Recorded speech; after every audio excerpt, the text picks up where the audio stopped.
PTC પ્રવેશ બાબતે ખાસ જે મિત્રો જાણવા માંગે છે કે સાહેબ પીટીસી એટલે કે ડીએલએડમાં અમારે એડમિશન લેવું છે તો ડીએલએડના એડમિશનની પ્રોસેસ કઈ રીતે આ વર્ષે થશે.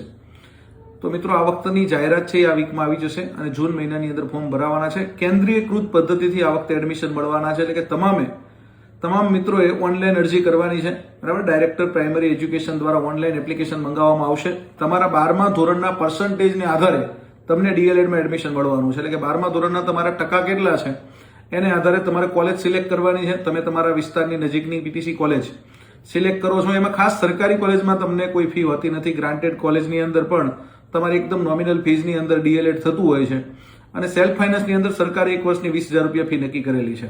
તમારી ટકાવારીને આધારે તમને પ્રવેશ મળવાનો છે. તમારા સારા ટકા છે તો તમારે કોઈ પણ ફીસ ભર્યા વિના 2 વર્ષનો ડીએલએડનો કોર્સ કરી અને તમે ટેટ 1 પાસ કરો છો. કારણ કે બહુ બધી નોકરી ખાલી છે.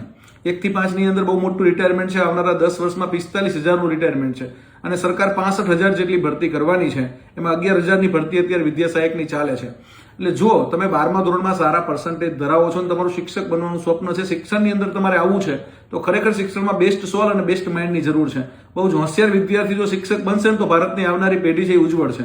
એટલે તમામ જે ક્લેવર સ્ટુડન્ટ છે, તમામ જે હોનહાર વિદ્યાર્થીઓ છે એમની મારી રિક્વેસ્ટ છે કે ભાઈ ડીએલએડ કરો અને સારા શિક્ષક બનો અને ગુજરાતનું અને ભારતનું ભવિષ્ય છે એ ઉજ્જવળ કરો. All the best of luck. જય હિન્દ, જય ભારત, જય જય ગરવી ગુજરાત.